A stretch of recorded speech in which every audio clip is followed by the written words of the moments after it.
It's 11 p.m. and these are the headlines. The President of the Republic reiterates Algeria's call to the international community for the necessity of bearing responsibilities in order to put an end to the Zionist aggression against Gaza in a speech amid the summit of the Organization of Islamic Cooperation. A close look at the 6th edition of the Algerian Products Fair in the Mauritanian capital, with the main goal of promoting Algeria's products abroad and reinforcing the ties.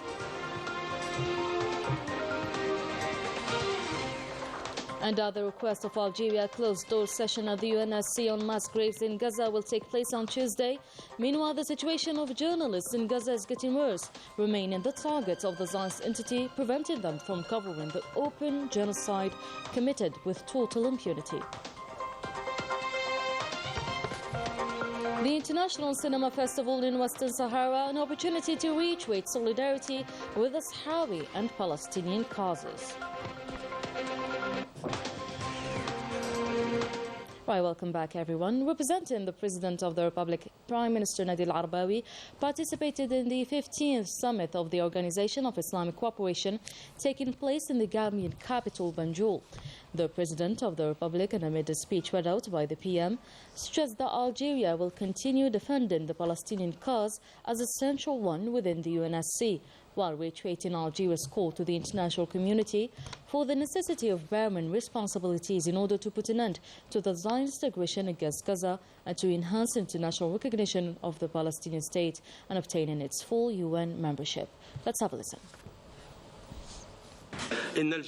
Algeria, which continues carrying the concerns of our group and defend its central cause in the Security Council, renews its appeal to the international community and to all free peoples in the world so that everyone bears its responsibility to put an end to this human tragedy through an immediate, permanent and unconditional cessation of the aggression that the Palestinian people are exposed to, allowing humanitarian aid to reach the Gaza Strip and intensify efforts to ensure the immediate and urgent implementation of UN Security Council resolutions, especially Resolution number 27 and 28, holding the occupation accountable for its crimes and activating all available international legal mechanisms in order to prosecute the perpetrators of war crimes, genocide and other forbidden acts legally. Pushing towards activating a political path to find a comprehensive, just and final solution to the Palestinian issue that guarantees an end to the occupation of the Palestinian territories and consecrating the right of the Palestinian people to establish their independent state with its capital Al-Quds,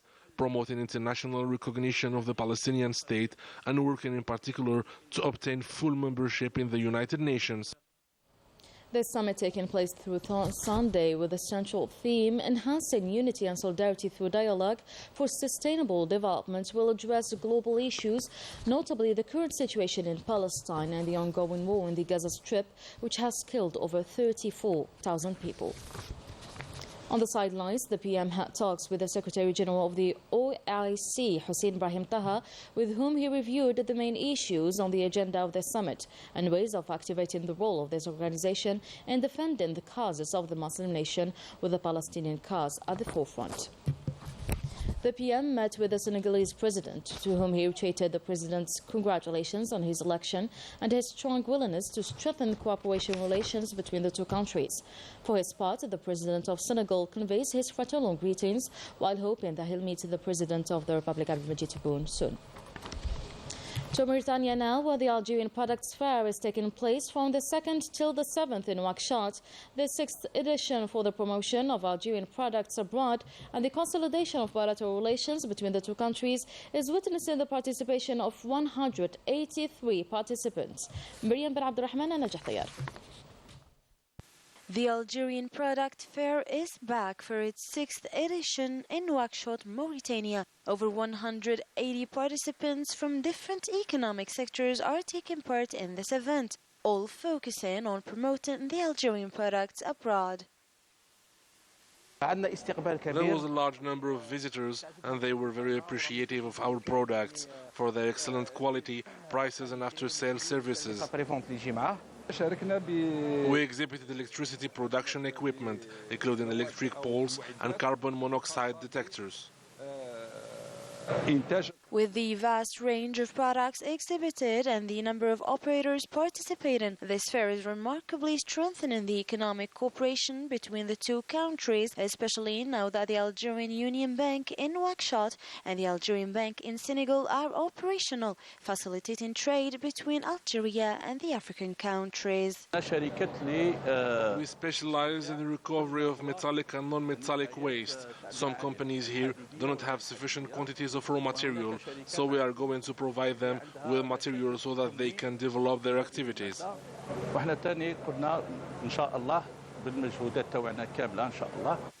This economic fair comes to strengthen the Algerian-Mauritanian ties, also as an implementation to the strategic plan aiming at consolidating the sustainable development between the two sister countries. To London, where the Minister of Knowledge, Economy, Startups and Micro-Enterprises, Yassin Al-Mahdi Walid, and amid his participation in the 21st Middle East and North Africa Forum at London Business School, stressed that Algeria is open like never before to foreign investments, as it is embodied through the new investment law and the overall efforts made by Algeria to achieve economic integration on the African continent. And as part of the celebrations marking International Press Freedom Day, the national radio station organized a ceremony to reward the best radio work. A ceremony attended by the advisor to the President of the Republic in charge of the Directorate General of Communication and the General Managers of National Radio and Public Television. Let's move on now to the updates concerning the genocide in Gaza.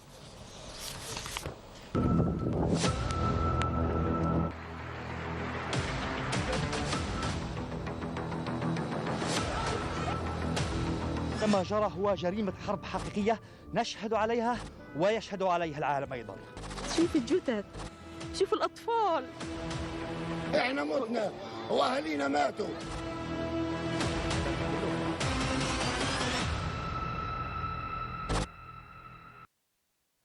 At the request of Algeria, the United Nations Security Council will hold a closed-door session this Tuesday on mass graves in the Gaza Strip, as mass graves were discovered inside two hospitals, namely Al-Shifa Medical Complex in Gaza City and Nasser Medical Complex in Khan Yunis, following the ongoing savage Zionist aggression and its genocidal attacks.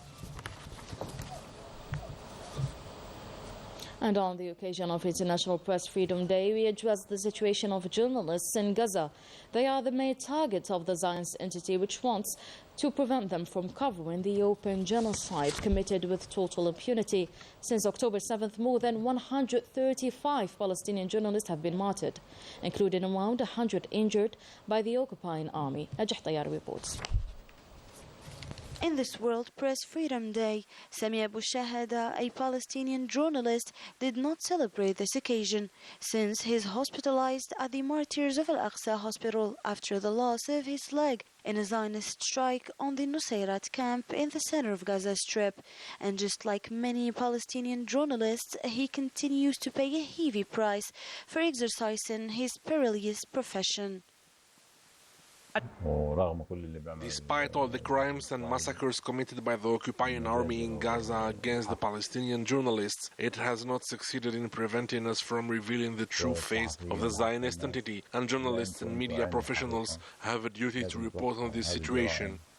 Since the start of the Zionist aggression on October 7, 2023, more than 135 Palestinian journalists have been martyred and around 100 injured by the occupying army, while 33 journalists' families have been persecuted, nearly 100 others arrested, and many are still languishing in the Zionist jails or trapped under the rubble. The biggest challenges for the Palestinian journalists is to stay alive and assure the media coverage of the massacres perpetrated by the Zionist occupation. Adding to that, we are practicing our job in catastrophic circumstances, experiencing lack of food due to blockage of humanitarian aid. In a continuing attempt to silence the voices of the media and combat the truth about its odious acts, the Zionist occupation has bombed more than 86 media offices and institutions. Faced with this situation, Palestinian journalists have taken to the social networks to report on the war crimes committed in Gaza. This courage was hailed by the United Nations Secretary General Antonio Guterres, who declared on the World Press Freedom Day that the journalists in Gaza were putting their lives at the risk to do their job, expressing his indignation at the number of the journalists martyred in the Zionist aggression against Gaza. The public television correspondent in Gaza, Wissam Abu Zaid, is a perfect example of the unparalleled courage of the journalists who risked their lives to report on the barbaric Zionist aggression and reveal to the world the hideous face of the Zionist entity. لم تعد للسترات الواقية من الرصاص أي معنى لأن الاحتلال الإسرائيلي The bulletproof vests are useless since the Zionist entity has transpassed human rights and international law and doesn't even recognize the press badges. وسام أبو زيد التلفزيون الجزائري فلسطين. The International Cinema Festival is taking place in Western Sahara. Filmmakers from different countries are taking part in this cultural event. It was also the occasion to show that solidarity with the Sahrawi cause and the Palestinian people. Report by Fatima bin Farjala, taken up by Yasin Hamdi. In the middle of the sand dunes, long and short movies are screened as part of the International Cinema Festival in Western Sahara.